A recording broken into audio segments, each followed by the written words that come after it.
What's going on, YouTube? It's your boy Double B here, back with another video.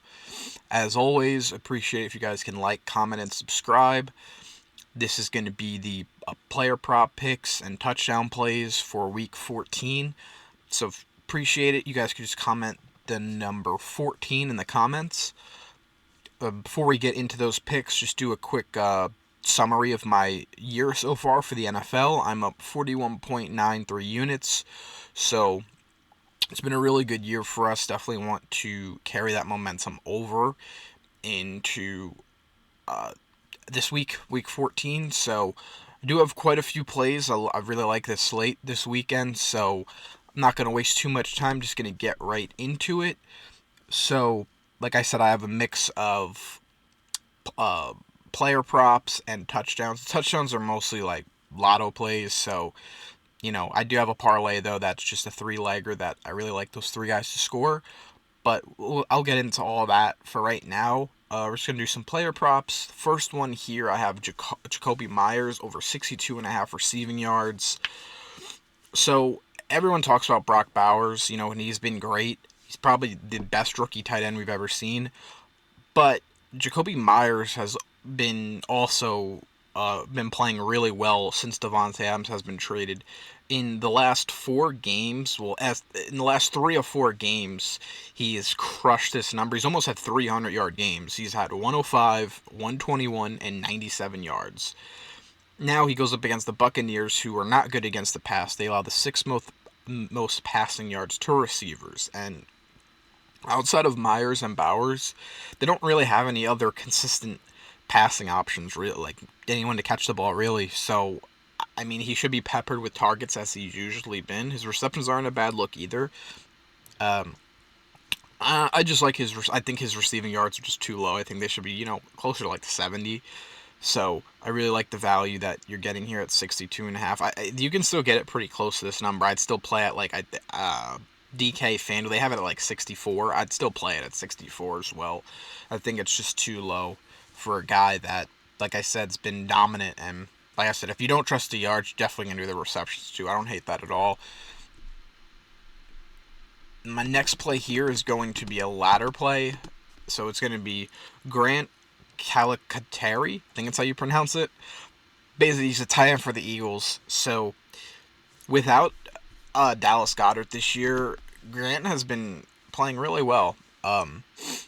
So he, of course, he's set to, be a bigger part of the offense. He's going to be starting. Dallas Goedert actually got put on IR, so he's going to be out for the next 4 weeks at least.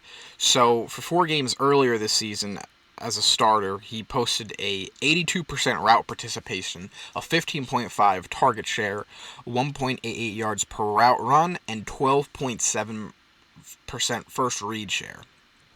On top of all that, the Panthers allow the 4th most passing yards to tight ends. And in this game, I feel like he's very bulletproof. Whether this game is a blowout or not, I think he's still going to be involved. If it's a blowout, Brown and Devontae Smith should be very limited, and he should be the next guy up for them to get, throw the ball to. Of course, they have Dotson and Wilson, but again, the Eagles really, outside of A.J. Brown, Devontae Smith, and of course they have Barkley and Goddard, but Goddard's obviously out.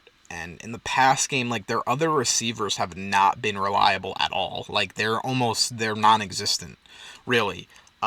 So I really like Grant here. As you can see, I laddered him up. I got his 21.5 yards.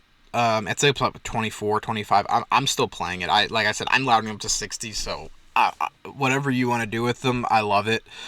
I got his 40 plus at plus 260, his plus 50 at or 50 plus yards at plus 450, and then I got his 60 plus all the way up to plus 750. So I'm risking 2 units total. As you can see, it's 1 unit on a straight, half on 40, and then quarters on 50 and 60. So like I said, I really like it. I really like that spot. I think he's bulletproof no matter how the game script goes. I still think he should be in line for a good game. So I really like the spot here. But this game, I do like quite a bit. You're going to see some plays. As you can see, my next play here is Kenneth Gainwell. I really like him to score a touchdown, possibly two. That's why I played both of them here. Like I said, I mean, the Eagles are 13.5-point favorites. This game is in Philadelphia. Philadelphia is coming off a big win against Baltimore. Carolina, though, did lose in a heartbreaker in overtime. So, I mean, listen, they could be pumped to play, or it could be the opposite. So, either way, even if this game isn't a blowout, I still feel like Kenneth Gainwell can score. But I'm banking on the game will be a blowout. And, yeah, Gainwell should get in there, and he can. The last 4 games, the Panthers have allowed 2 different running backs on the same team to score a touchdown against them. So, like I said, I definitely put a half unit on his anytime touchdown and quarter on 2 touchdowns, because plus 5,000 is crazy value for him. I'm also sprinkling on Will Shipley as to score as well. He's technically their 3rd string running back. He's their rookie though, so I don't know what the Eagles will do. They might just want to keep Gainwell safe and healthy, and they might just throw this guy out here. Not really sure. I think he's also back there for kick returns too, so you never know. But keeping it light with him, throwing a quarter unit on him at plus 1,600. I also did sprinkle like 0.1 units on his plus 2 touchdowns. It was like something crazy, like plus 15. You can get it up here, plus like 15,000. Yeah. It was on DK, but yeah, basically, if you wanted to sprinkle on plus 2 touchdowns, definitely do that. FanDuel doesn't offer it, but DK does, so I like that there. Another ladder play here, I'm going with Calvin Ridley. Yes, it's his revenge game. Not the only reason why I'm on that, of course. The Jags allow the 3rd most receiving yards to receivers this year, so this is just a great matchup for Ridley to just destroy his old team. I got him at 64.5 here. 1 unit, again, it's another 2, pretty much exactly how I ran Grant's ladder. So 1 unit on 64.5, half on 90, and then quarters on 100, and all the way to 125. As you can see here, I got his 125 at plus 600. His 100 was plus 310, and then his 90 plus was 220. So really like the spot here for Calvin Ridley. Next play up, we have another lotto touchdown scorer here. We got Cavante Turpin plus 700, and then 2 plus touchdowns for Cavante Turpin at plus 11,000. So this is for Monday Night Football, but at these odds I did not want to pass up on them. They came down slightly, but they're still great. I think Turpin scored 2 touchdowns plus like 10,000, and his anytime touchdowns like 600 or 650. I'm playing it. The dude's been a beast all year. He has a few touchdowns on the year. He can score in multiple different ways. He can run the kickoff or punt. He can, he gets carries here and there, and he also catches the ball. I mean, that's his main, he's a receiver, so it's what he mainly is used for. But he's a gadget guy, and I really like it. And against this terrible Cincinnati Bengals defense, listen, the Bengals over the last 3 weeks have scored 100 points, and they're 0-3. That should tell you how bad their defense is. So I think in this spot here, Turpin has a great matchup, and I think, like I said, Dallas, they need his speed. He's the fastest guy in the NFL. They need him out there. And, I'm not, to me, I don't care about Cooks. I don't care about Ferguson being back. It doesn't take away from Turpin. If anything, that hurts Jalen Tolbert. It does not hurt Turpin. Turpin is his own role, as his own guy. You saw last week, he had 5 targets last week. 4 catches, 60-something yards or something. He was going off. Like I said, this guy has been really good. I've been wanting Dallas to use him in the offense for years since they got him. It seems like he's finally coming around, and I really like it. And you're going to see, I'm also going to be running a ladder with him as well. But next play here is going to be Isaac Guerento, over 69.5 rush yards. So Isaac should be the number 1 back for the 49ers this week. I know they have Patrick Taylor, but I think they're going to lean on the rookie here against this terrible Bears defense who allows the 3rd most rushing yards to running backs. So I like this spot for him, and I think he'll take advantage of the spot. 49ers still want to run the ball. That's their scheme. That's their game plan. So he definitely should get the carry, should get the volume in this game here, especially in a great matchup. This is another long shot from Monday Night Football. Tanner Hudson at plus 1,300. So Mike Gesicki's touchdown is at like plus 300, right? Gesicki has, this is over the last 3 weeks. So Gesicki has 16 targets to Tanner Hudson's 14 targets. Hudson has 12 catches to Gesicki's 9 catches. Gesicki also has 4 red zone targets compared to Hudson's 3. So, to me, the fact that you're getting over like 1,000 better odds, plus 1,000 better odds for Tanner Hudson, yeah, I'd rather, and he scored a touchdown too, a couple weeks ago as well. So, yeah, Dallas does allow like the 6 most touchdowns to tight end, so it is their weak spot in the red zone. So, I think it's definitely worth a shot for sure. I think the value you're getting here is crazy for him, so it's definitely worth a sprinkle. I'm throwing a quarter on it, so I would definitely take a look into that. Next play here, I have another ladder. I have Will Dissly over 35.5 receiving yards. I honestly think this is too low. I was expecting this line to open at like maybe 42, 43, somewhere like the mid 40s, honestly. So the fact that we're getting it at 35.5 is crazy.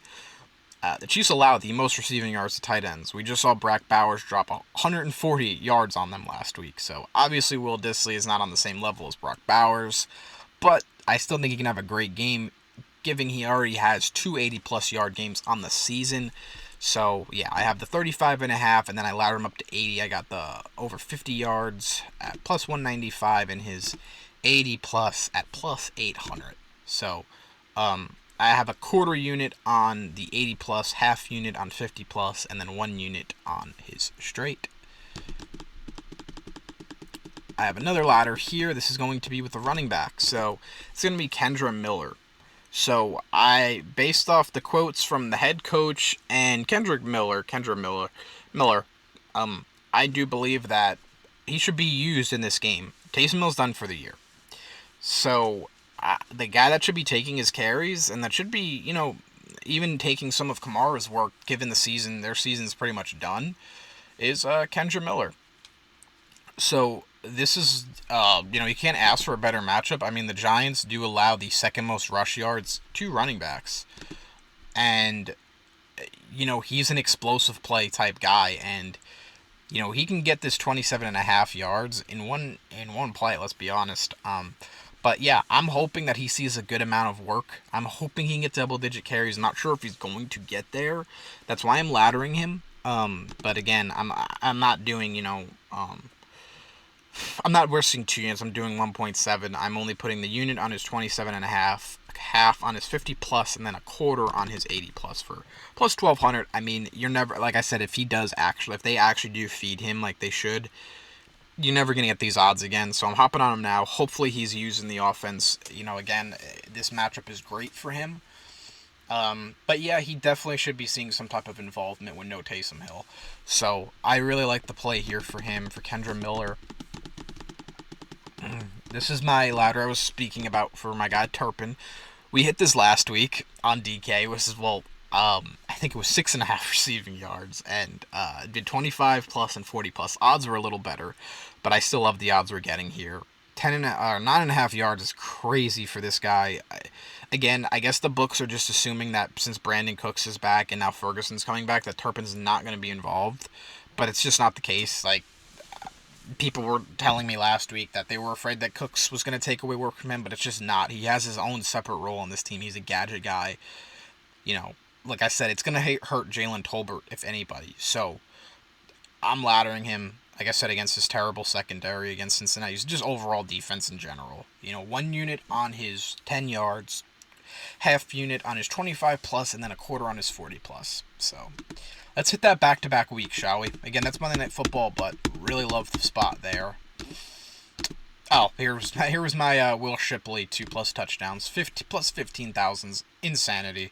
I'm only throwing literally 0.1 units on it, so it's nothing crazy. But if he does hit this, you win 15 units, so it's definitely worth the risk. Like I said, basically, if him or Gainesville just scores 1 touchdown, we profit. So if you run it like how I'm running it, half unit on Gainesville touchdown, quarter unit on Gainesville's 2 touchdowns, and then a quarter on Will Shipley, anytime touchdown, and then 0.1 on Shipley's 2 touchdowns, you're profiting. Like I said, you're only about risking Gainesville. You're really risking like a unit, like 1.1 units on both these guys. So to me, you might as well run it again. what they score once, you profit. Next play here is going to be Darnell Mooney, over 51.5 receiving yards. You can go either way here with him or Drake London. I just like getting, you're getting like 20 yards discount on Mooney, so I'd rather just take the 20 yards here. He is the best receiver on the Falcons for beating zone. The Vikings primarily run zone, and they just, in general, they allow the second most receiving yards to running backs. So Kirk Cousins has been a cold slump the last 3 weeks. I think this is the week going up against his old team. I think he snaps out of it. So, like this spot here, I just didn't want to take Kirk Cousins' passing yards just because it was really high. It was at like 245. I didn't really like that. So I'd rather just go with, either Drake London or Mooney. But I do like Drake London to score a touchdown, as you can see with my parlay here. So I have a 3-leg anytime touchdown parlay. I got a running back, receiver, tight end. So I got Tony Pollard, Drake London, George Kittle. So, love those 3 guys to score. Like I said, they're all in really good matchups. Pollard's due to score a touchdown. He has a great matchup, finally. A couple weeks has been rough for him, so I think he sees the end zone. Drake London, like I said, Kirk Cousins has been trash. This is a great matchup.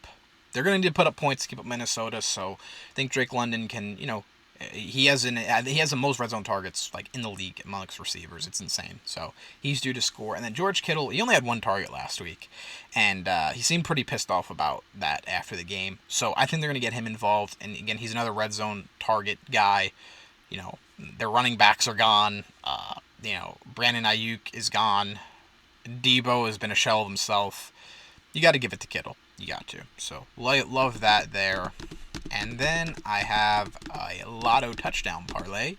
I have my guy Grant Calcaterra, Kyle Juszczyk, and Cavante Turpin.